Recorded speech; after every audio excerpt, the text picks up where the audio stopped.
Welcome to No Flipping Excuses with Jason Lucchese. Jason Lucchese was the guy voted least likely to succeed by his high school peers.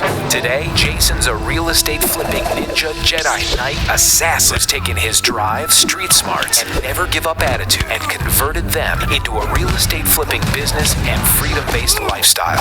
After years of being chained to a cubicle in the mortgage business, watching his coworkers go bust, customers go bankrupt, and his hairline go bye-bye, Jason decided to make a change and blaze his trail to the flipping promised land. Each episode, Jason shares real-life real estate case studies, tips on how to find, finance, and flip deals, and mindset tactics he uses every day as a real estate investor, mentor, and leader so you can free yourself from the shackles of corporate America, fire your boss, and live the life you've always dreamed of, right flipping now. Here to share the truth about flipping houses, finding sellers, delivering buyers, real estate investing without the reality show hype, and all-around general business badassery. Your host, Krav Maga enthusiast, husband, and father of 3, Jason Lucchese. Hey there, it's Jason Lucchese with the No Flipping Excuses show. If this is your first time with us, welcome to the show. I'm so excited that you're here with us right now. We've got a great episode in store for you. One of the big things right now is people need funding for their deals, and this is a really unique and great way to get funding, cheap money for your deals, and we're going to be hopping into that here soon. But before I do that, I just want to remind you, if you are returning, awesome, glad to have you back. Make sure you are a subscriber to our iTunes channel because you will be the first that receives notification of any brand new episodes, just like this one. So make sure you do that. Make sure you leave us a 5-star review. If this is your first time, make sure you listen to this episode all the way through to give us a fair review, because we really appreciate it if you give us a 5-star review and you subscribe to the channel. That will allow us to reach many more people. Because with the No Flipping Excuses show, we're really big on making sure that you know what we're all about here. And it's giving back. We have giveaways all the time. Right now we're doing a home remodel giveaway for folks in wheelchairs and that they also have disabilities. We're also going to be doing a home giveaway to somebody that needs it, somebody that's in a wheelchair or somebody that is disabled. So make sure you stay on the lookout for that, because we want to get this message out there to as many people as possible. And without you, we can't do that. So I want to thank you for being here, right now. And without further ado, what I want to do is introduce to you somebody that I've known for a few years.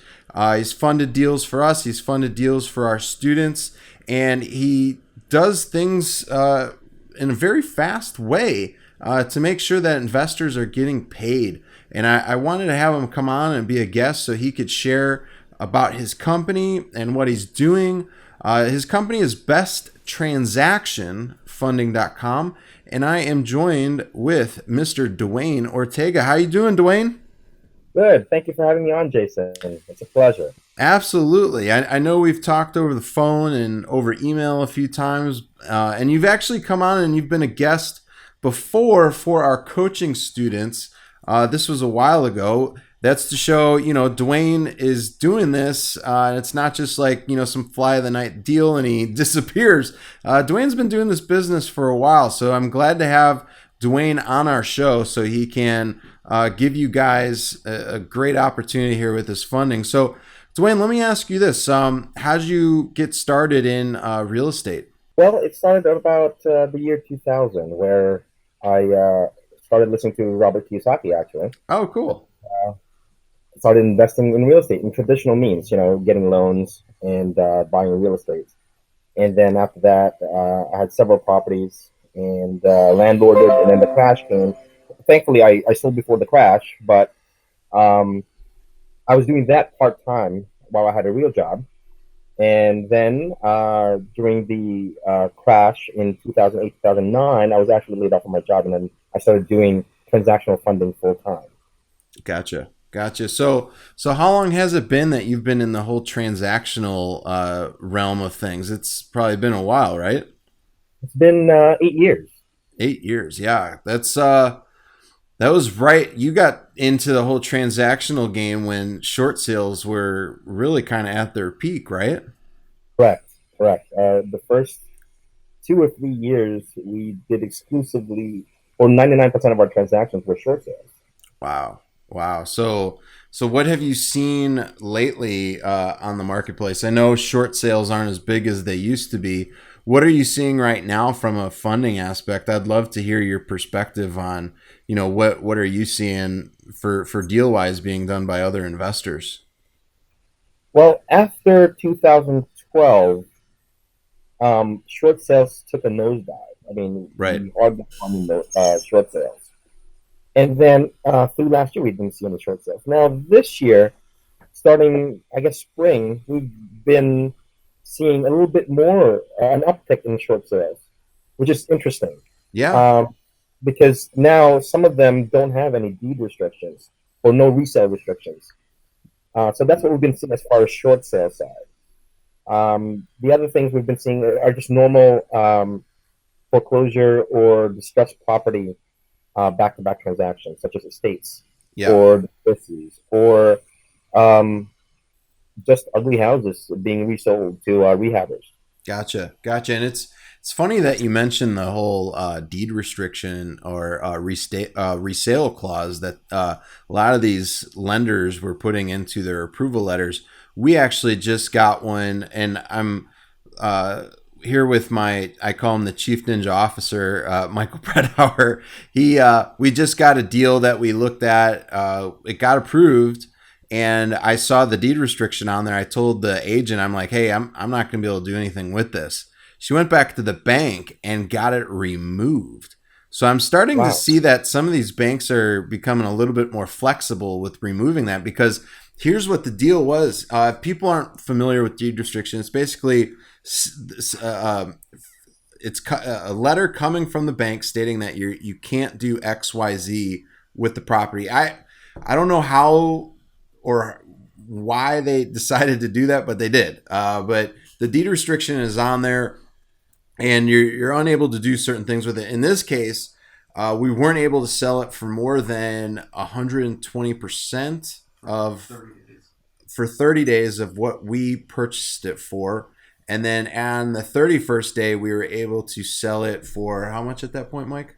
It was It was like another 10 or 20% increment. for another 30 days. Yeah, for another 30 days. So they essentially had a 90-day deed restriction on there, unless we were going to actually do rehabbing to the property, which we don't do a whole lot of that anymore. Like, our structure is more 65% wholesale, 10% rehab, and the rest is keeping and building our own income-producing portfolio. But from a wholesaling standpoint, you really need to have that deed restriction off of there, because there's not a lot of lenders out there that do the 30, I believe 31 day transactional funding, because a lot of it, Dwayne, I know you got into that early on, right? And you went away from it probably because there was just a lot of issues happening from the end buyers backing out or something happening in the long road, right? That's exactly correct. We got into it, but we had problems with the CN buyers backing out and not committing, Yeah. and a lot of investors lost money. All my competitors that I know that I kept in touch with lost money on those extended transactional fundings, and that's why not many have done so. And I think for the ones that remain, I think they actually take title and become a partner in the transaction versus actually just being a lender. Oh, wow. Wow. Yeah, I could see it becomes a liability and risk standpoint, because Dwayne, correct me if I'm wrong, but you pretty much you put together a PPM? Is that how you are able to fund all of your transactions, through a private placement memorandum? No, I haven't. It's actually just through friends and family. Oh, through friends and family. So that's even better. The main reason why I was bringing that up is when we were seeing a lot of these people do the 31-day funding, we were seeing, them not having the money to have the insurance for that 30-day period, because you do need to get insurance.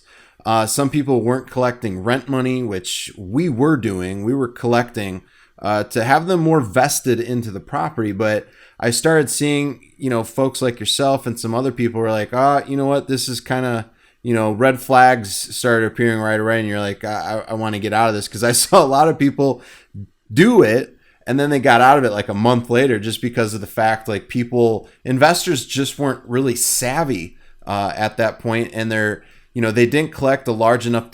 I like to collect hard deposits from our end buyers, and they weren't collecting either big enough hard deposits, or, they weren't structuring it as a hard deposit. Because if I put 10 grand down as a hard deposit and I don't close, that's going to be a big sting.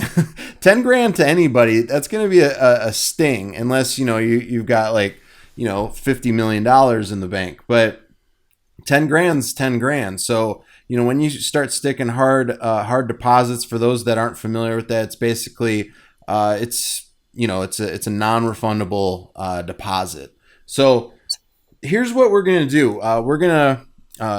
Dwayne has some good stuff that he's going to be sharing with you here on the show. We're going to talk about how you can work with Dwayne, some of the pitfalls from a standpoint of using an assignment contract versus doing a back-to-back transaction. As most of you know, I love the back-to-back transactions. That's why I wanted Dwayne on here. And we're going to cover some additional things on how you can make some really great money on your deals by using a company like Dwayne's. So stay tuned. We'll be right back. Have you been struggling to close your first real estate deal? I hear this all the time, and you're not the only person in the not having closed your first deal boat. I was there, and the feeling is horrible. I can tell you on page 103 of my book, Right Flipping Now, I address how you can easily overcome closing your first deal quickly and easily without using any of your own money or credit. My first deal closed when I was on vacation. I made $26,000. You can do the same thing. Grab a copy of my book at getmyflippingbook.com and you can get your first deal closed for massive profits. I have copies of my book available at getmyflippingbook.com, and you can have a step-by-step plan for making profits on your first deal, closing within the next 30 to 60 days. Go to getmyflippingbook.com. That's getmyflippingbook.com. www.getmyflippingbook.com. Hey there, it's Jason Lucchese, and welcome back to the No Flipping Excuses show. I'm joined by my good friend with Best Transaction Funding, Mr. Dwayne Ortega. So within this part, really what I want to cover with you, Dwayne, is a lot of folks, especially a lot of folks are using assignment contracts, and they're not real estate sales folks that have a license. What are you kind of seeing out there in the market with, wholesalers without a license using an assignment contract? Do you think that's kind of like a gray area right now? Assignment contracts are, for the folks who are experienced, assignment contracts are a great way to wholesale properties. However, you get a lot of newbies or neophytes in the business who assign a contract and then sell the property. And I think that's where they run into trouble, and the whole industry runs into trouble. So a few bad apples make it bad for everyone. And that's why I think that this licensing issue is gaining popularity. Oh, yeah, definitely. I'm seeing from my good friend, and you probably know him too, Jeff Watson. He's going on our behalf as real estate investors to Washington to try and make things easier for us as investors. But when he came and he spoke to me at our RIA, it was something that really, I've been saying this ever since I got into the business. Something didn't click. I didn't really like the assignment contract. And what I'm seeing is I think this licensing thing may happen sooner rather than later, where wholesalers, if they're not having a license, it's going to be deemed as a commission. And if you're not licensed, that could pose a big problem. So what are you thinking, Dwayne? What's the route that you recommend for wholesalers? Kind of bypassing. I know what it is for us, and I tell our students this, but hearing it from you, what do you recommend? Because I try and have them avoid using an assignment contract. What's best practice in your opinion? I think to avoid the whole licensing issue altogether, is to do a back-to-back closing, a double close, where you buy the property, you're actually the owner, and you sell the property. So there is no commission or licensing uh, argument that the realtors can make, because you will be the owner at the time of title. You take the title, and then at the time you sell it. So there is no you don't need a license to buy and sell a house or an investment property or your own home. So I think Right. that's the best. Yeah, I agree with you on that. And I personally recommend to our folks just use your own state approved purchase and sales agreement, and you could add any language you want in the addendum. It's been approved by your own state's attorneys, so why not use something with the language that's already been approved? Because are you starting to see too, like some of these people that have these like contracts you know, by these guys out there that are just saying, "Hey, come get my one-page agreement." It's kind of crossing that gray road again, and being kind of tricky with, can this come back on me if something went wrong within the property? There could be some issues that way as well. What do you tell folks, like, as far as, like, I know you see probably lots of purchase and sales agreements. Is there some that you prefer, and is there some that you don't prefer? As a transactional funding person, um, we are impartial to purchase and sales agreements. But of course, the state issued purchase and sale agreement is the most preferable, if there is anything, because it is standard of the state, and everyone's comfortable with it, including especially the closing agent. Yeah. So if the closing agent is okay with the purchase and sales, we're good with it as well, because they're licensed and bonded and should know that what's legal and what's not.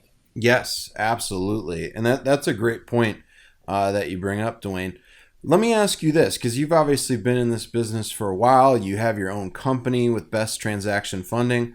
What are some of the benefits versus an assignment contract versus the purchase and sales agreement, in your opinion? Well, in my opinion, the purchase and sale can skirt the licensing issue first and foremost. Yep. Okay, so there's no question that you don't need a license to buy and sell a property. But in an assignment, you actually want to sell the contract versus the property, and people get into trouble when they try to sell the property on Craigslist, for example. So the cleanest way to do it is to purchase it outright and then sell it as a wholesaler. Another advantage would be to not hide, but not disclose how much you're making to your end buyer. One of the reasons why you may want to do that is because the typical commission for a wholesaler is maybe 5 to 10,000, depending on the region of the country.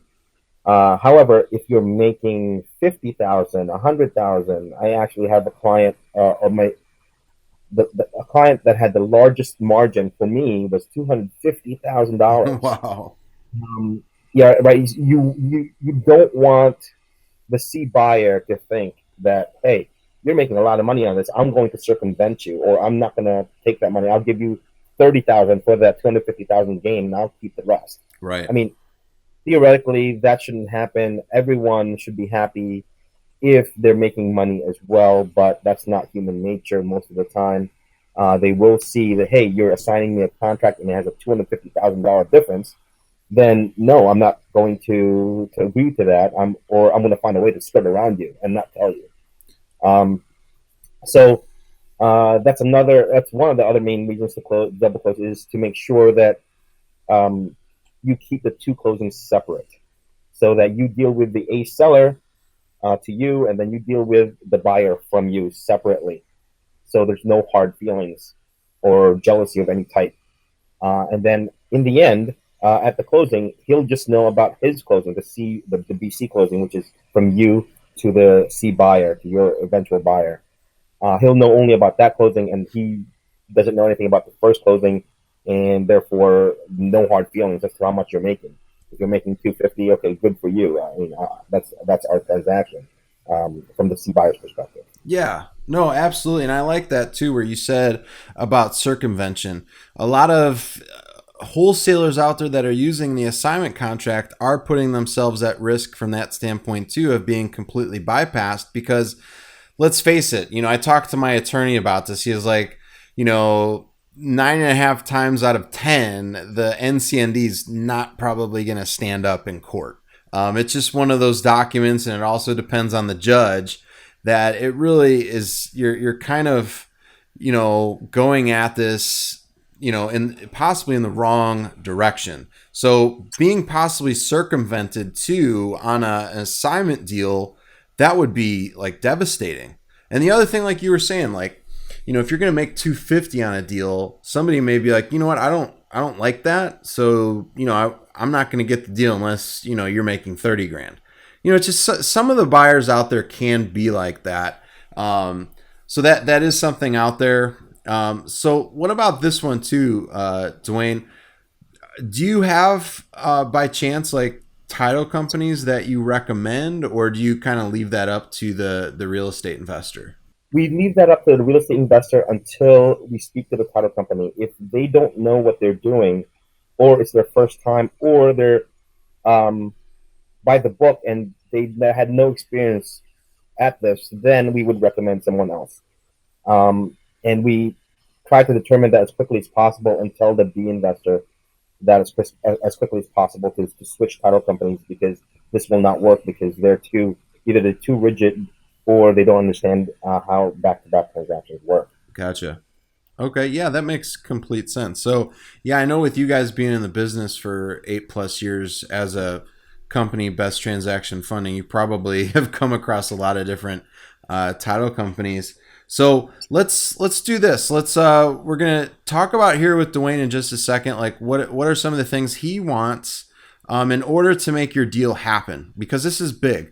And some of the things, like, you should already know from your title company, like Dwayne was saying. Not a lot of title companies know some of the things that Dwayne does with doing his transactional funding, and you need to have the right title company. You need to have an investor-friendly title company that knows what you're doing. So we're going to discuss that here, because you want to get your deals closed. You want to make that 5-10 grand, or like Dwayne was saying, you could make that 250 grand deal too, because some of those home runs are out there. Or actually, I wouldn't say home run. That's a grand slam. That's a grand slam to win the game. So that's a big deal. So we're going to be talking about that here in just a second. So stick around. You do not want to miss this. I hear from real estate investors how much of a challenge it is finding motivated sellers. This is happening all over the country. Real estate investors not knowing where their next deal will come from. I can tell you on page 141 of my book, Right Flipping Now, I address how you can easily find deeply discounted off-market deals. The 98% of investors out there don't have a clue about this. You can easily duplicate this process within your own business today. Grab a copy of my book now at getmyflippingbook.com. and you could start finding deals for 50, 40, and 30 cents on the dollar without any competition. I have copies of my book available right now at getmyflippingbook.com, and you can have a step-by-step plan for making profits within the next 30 to 60 days. Go to getmyflippingbook.com. That's getmyflippingbook.com. It's www.getmyflippingbook.com. Hey there, it's Jason Lucchese, and welcome back to the No Flipping Excuses show. I am joined by my good friend with Best Transaction Funding, Mr. Dwayne Ortega, and we've just been discussing some of the pitfalls of using an assignment contract, the pluses and positives of using an actual purchase and sales agreement that's, given by your state to you. So we're finding out like a lot of great stuff here, especially from a standpoint of making sure that you get your deals closed. Now, what I wanted to get into here with Dwayne is talking about, we talked a little bit about short sales and getting, the deed restrictions removed. Is that going to happen with every lender out there? No. but it will happen with some of the smaller ones. So Dwayne, let's talk about some of the deals that can be done. I know we're able to do HUD, REO. Let's talk about some of the deals that you're seeing that a lot of people probably are missing right now, because everybody is like, oh, I want off-market deals. I want shadow inventory. There's some great deals on the market too. So let's kind of talk about that here. Yes. Some of my clients actually do probates, for example. Yep. And I've seen that. I've seen distressed properties such as divorces, estates that target the probates. Yep. HUDs, short sales that I mentioned earlier, REOs. We're getting the whole gamut of wholesaling strategies and how to source them from the entire country. No, that's great. And are you starting, because with HUD, when you get a deal approved through HUD, there is no, as of right now, as we're doing this podcast, there is no deed restrictions on the HUD deals, which is great. It's been like that, ever since I could remember doing HUD transactions.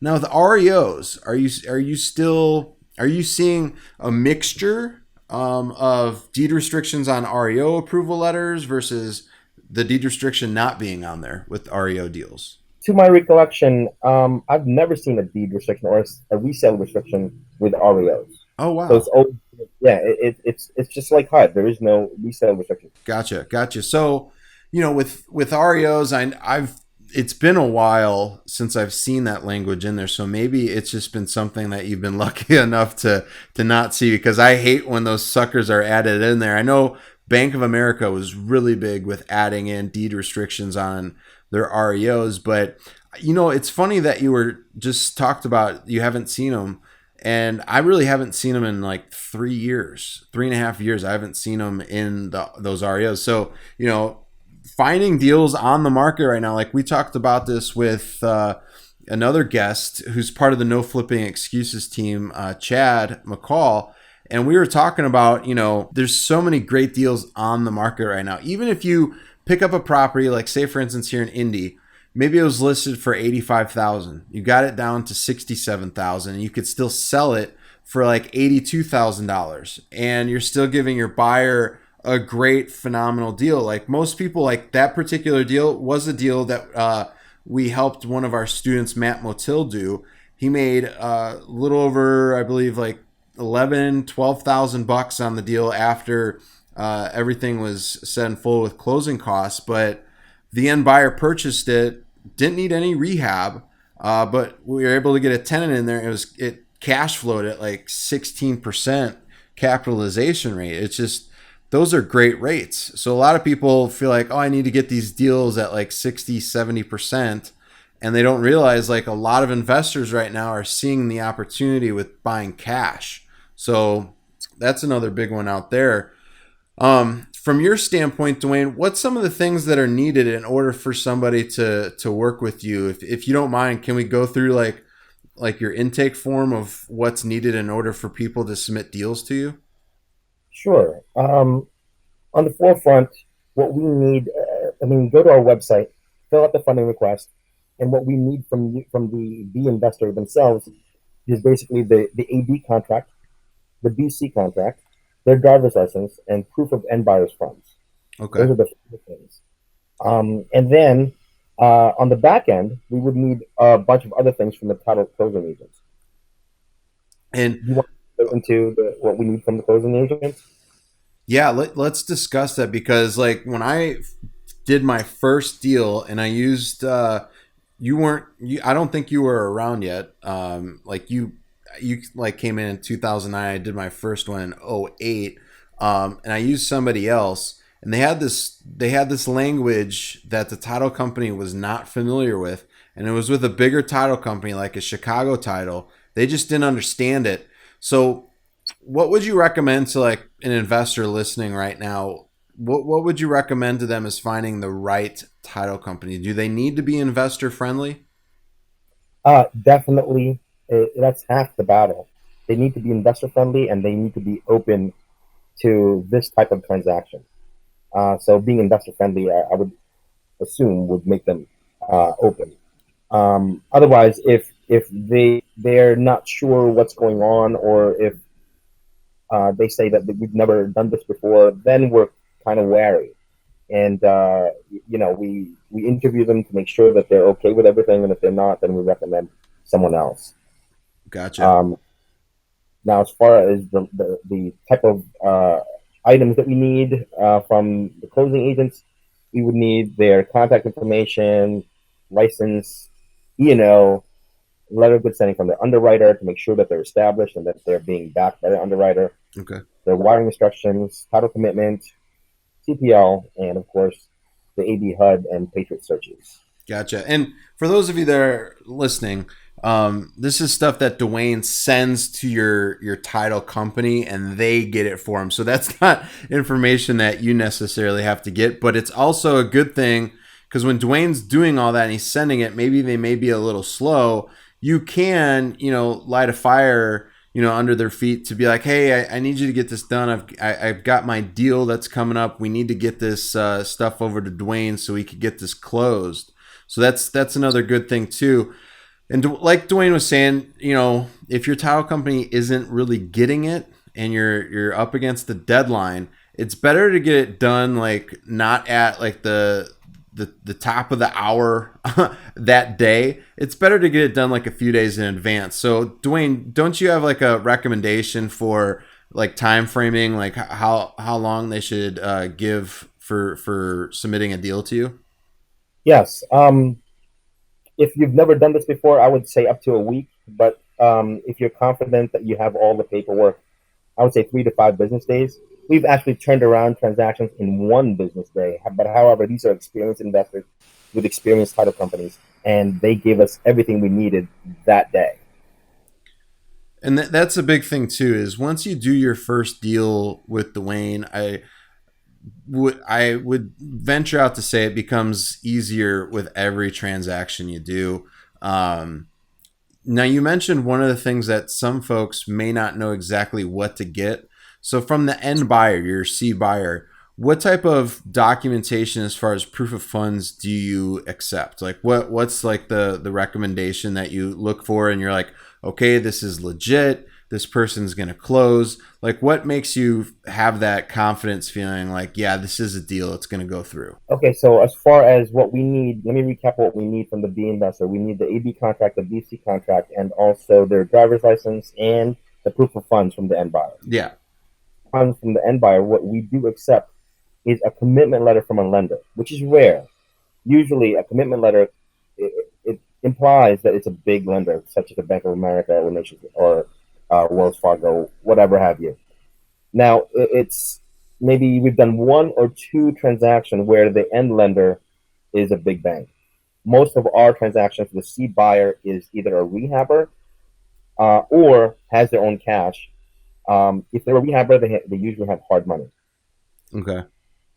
An acceptable proof of funds, another acceptable proof of funds for us is not only the commitment letter from the lender, not proof of funds, let's say, but an actual commitment that they will fund with these conditions. Okay, and another item that we can accept as a proof of funds is a bank statement from the end buyer with their name. Yep. And of course, cash receipts or mutual funds or whatever investments they have that they have the money to close. Okay. So that opens the door and that gives us more confidence to proceed. So using like a financed buyer, say for instance, like you said, from Bank of America, do you like that? That's obviously acceptable. Like, are you looking for something that's stating they've been clear to close? Yes, and they have a commitment. Okay.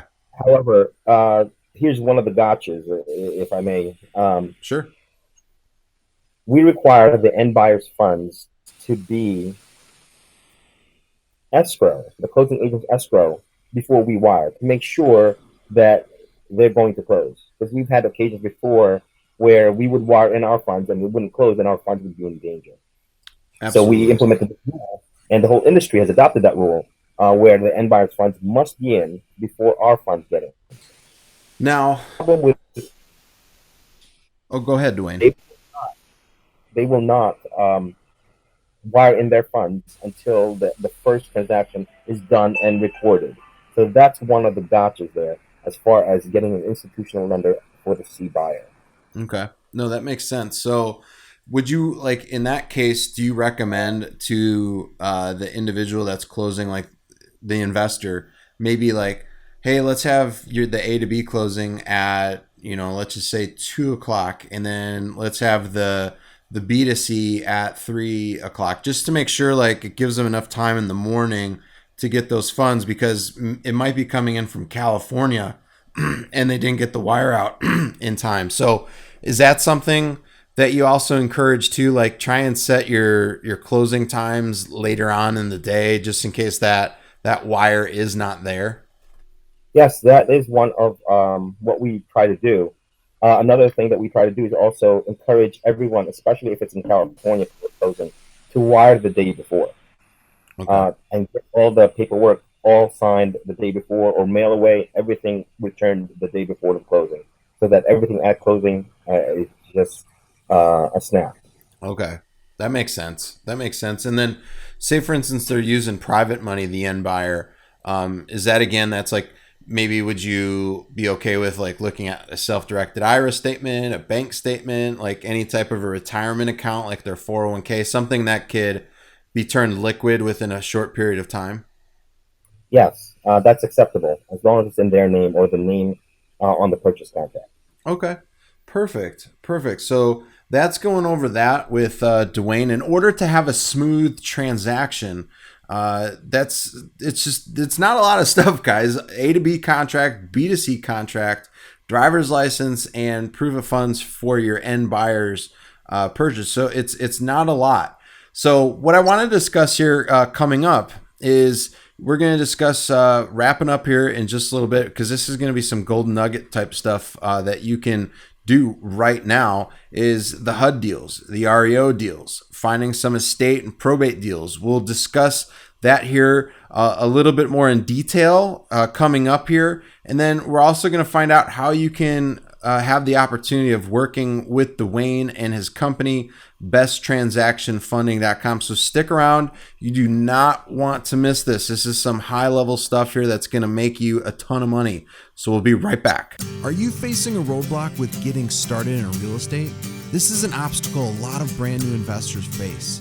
Building a rock solid foundation is key to building your investing empire. I can tell you on page 95 of my book, Right Flipping Now, I address how you can build a lasting foundation that won't topple over when you're on the third floor. Do not avoid laying the proper foundation for your business. I've made this drop dead simple for you to just rip off and use within your own real estate investing business. Grab a copy of my book now at getmyflippingbook.com, and you can have the confidence you need to find and flip deals consistently month after month. I have copies of my book available at getmyflippingbook.com, and you can have a step-by-step proven plan for making profits on your very first deal, or maybe that second deal, closing within the next 30 to 60 days. Go to getmyflippingbook.com. Getmyflippingbook.com. Hey there, it's Jason Lucchese, and welcome back to the No Flipping Excuses show. This has been a show where we've been talking about funding, the pitfalls of what contracts to use, what not to use. And we're not attorneys or anything like that, so we can't obviously give you legal advice, but we've been talking about the differences of using an assignment contract versus a regular state-approved purchase and sales agreement. We've been talking about what deed restrictions are. We've been talking about how you can submit your deals for funding to Dwayne Ortega's company, besttransactionfunding.com. And we're here with him right now. So Dwayne, your company, besttransactionfunding.com, you guys are funding deals, and you're funding them, you're doing back-to-back transactions. The more experienced investors can obviously get their deals done in a much, faster way. But say, for instance, the newbie investors coming to you, I believe you guys have some of the lowest rates out on the market for doing best transaction funding. for your same day closing. Let's talk about that. Like, say for instance, I have a deal that's at $125,000. How much is it going to cost me to use you guys? It's going to cost 1.75 plus the 495 processing fee, which is collected on the back end. So there's no upfront fees. 5,000. Let me just calculate this.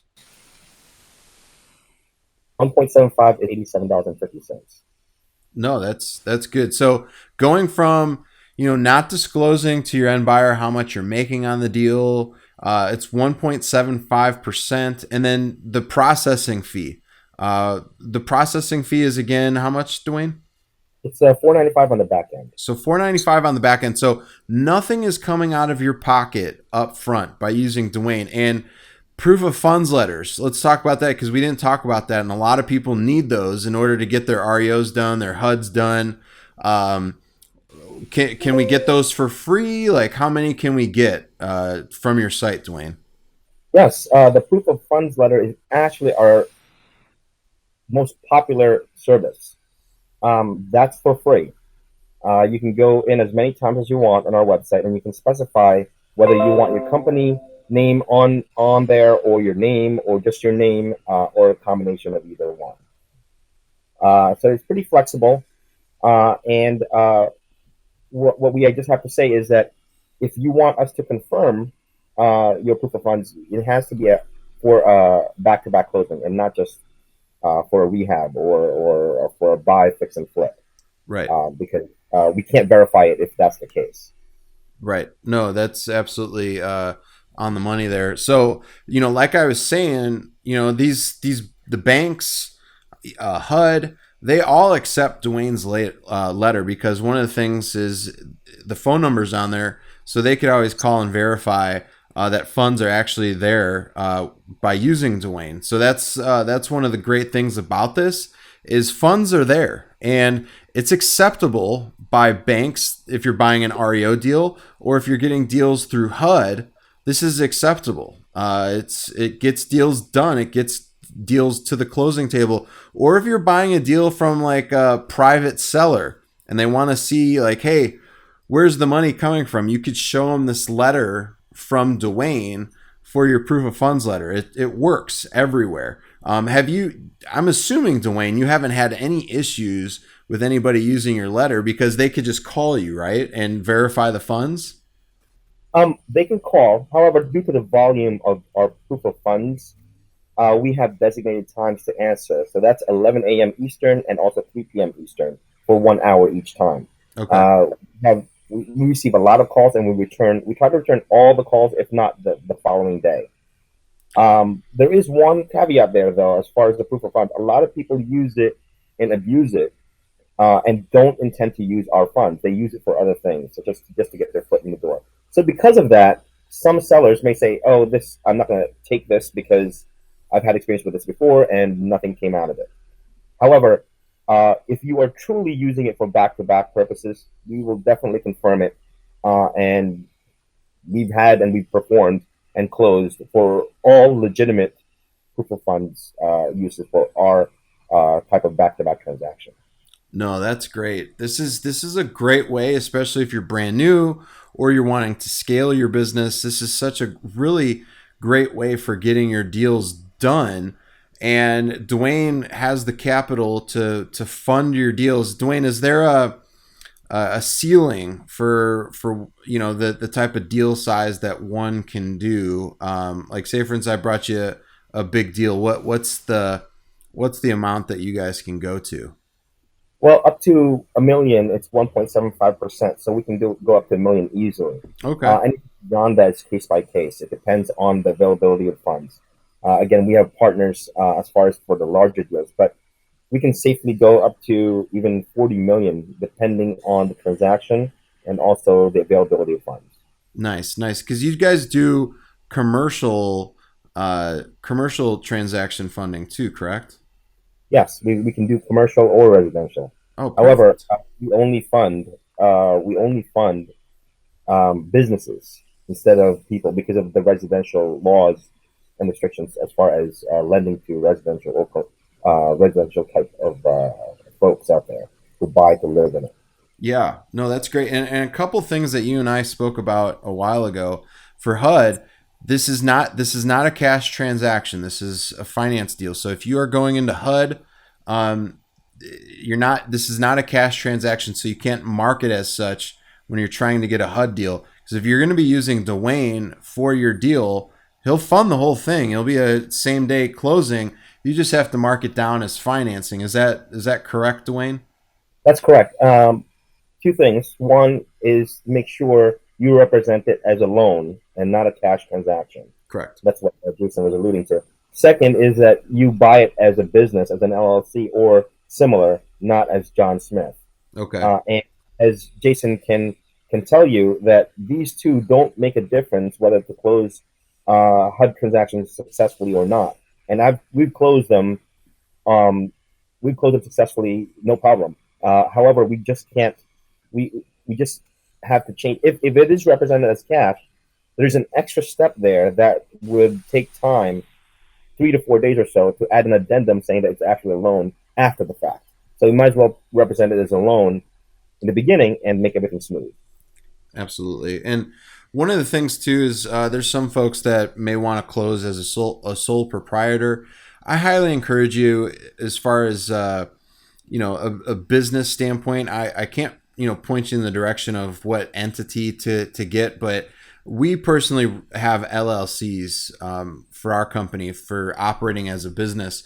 I would recommend you go do that. Like here in the state of Indiana, I believe it's like $60, and that will have you be good for 2 years to set that up. But if it's your first time getting an entity set up, go to an attorney, get it done. It'll maybe cost you like $150, $200 to get done, just to be registered with the state, and then you'll be good to go. Like it makes things so much easier, especially working with an individual like Dwayne. Just you could get all your deals done. Just get it in a business entity, and it'll be easy. So Dwayne, let me ask you this. What's a great way for people to start using your services? The proof of funds, getting their deals submitted to you and closed. How do they find out more about you? I know you actually have a really good blog too with a lot of great content on there. How do they find out about you? Okay, well, the best way to find us is through our website, besttransactionfunding.com. That's besttransactionfunding.com. That's all one word. Or if you even forget that, just type in transactional funding and we're number one there right after the ads. We're number one, and then you can just click on us, or just type in proof of funds. We're also number one on the proof of funds. By the way, we also offer verification of deposit. So if the proof of funds is not enough and they need an actual balance or bank statement, not a monthly bank statement, but a current balance statement within the past 30 days or so, we also provide that for a fee. So you can find us on either our website or just Google us. Yeah, they rank really high on Google. But again, it's besttransactionfunding.com. And all of it's really simple. The website's laid out really, really well. It's easy to use. You go on there. Most of the people that you're going to be working with do need proof of funds letters. So Dwayne's got them. Just make sure if you're going to be doing proof of funds letter through Dwayne that you go on there and you actually use Dwayne's company, because the guy gets deals closed. I believe this is the cheapest out there for transactional funding at 1.75% and a $4.95 processing fee. Dwayne does a phenomenal job, and he's going to continue to do that. He's been in business for a while now, and could fund some amazing stuff. But any last or final words that you have for our No Flipping Excuses listeners? Yes. Other than providing free proof of funds and providing the verification of deposit and fast funding, I think what differentiates us is our commitment to our customers. We call everyone back. We email everyone back. And if we don't have time at that time, we call them the next day. I've heard a lot of complaints from a lot of my competitors' customers whom they weren't contacted at all for weeks on end, or even if that, there's no contact at all. And what we do is I make sure that my staff contacts everybody. that contacts us and at least give them an answer or point them in the right direction. No, that's great. And that's why I've always seen great communication from you and your team. And that's just something you don't see a lot of today. So that's something that I could say thank you for, and I appreciate it. Dwayne, you've been great. You've given away a lot of great content here. I highly encourage you as the listener, make sure you go out there, start using Dwayne, because this is just drop dead simple. The money's available for you right here, and it's at such a low cost to get it. So Dwayne's got that available at besttransactionfunding.com. If you need anything from us, feel free to reach out. Our phone number is 317-900-1307, or you could reach out to Mike, the Chief Ninja Officer, at support@jasonluchesi.com. That's JASONLUCCHESI.com. But other than that, Dwayne, I really appreciate you making time to be with us on this episode. And make sure if you did listen to this episode all the way through, or if you didn't, go back and listen to it, because there's a ton of awesome content that we delivered. Make sure you leave us a 5-star review, and make sure you subscribe to our iTunes channel. You've been great. Thanks again, Dwayne. You have a great day. We'll be talking soon. Thanks for listening. For show notes and links to anything discussed on today's program, visit NoFlippingExcuses.com. If you'd like to call the show, dial 317-900-1307, 24/7. Leave a message with your first name and where you're calling from, and include your question, comment, or concern. Who knows? You might end up on the air with Jason Lucchesi. If you like the show, be sure to subscribe on iTunes or Stitcher. The links are posted at NoFlippingExcuses.com. Remember, you can close more deals now, make your own rules, and design and live an amazing life without having some jerk-off boss tell you what to do. Share NoFlippingExcuses.com with like-minded people you know who are ready for badassery, crushing it in real estate, and enjoying freedom to whatever you like, whenever you like it.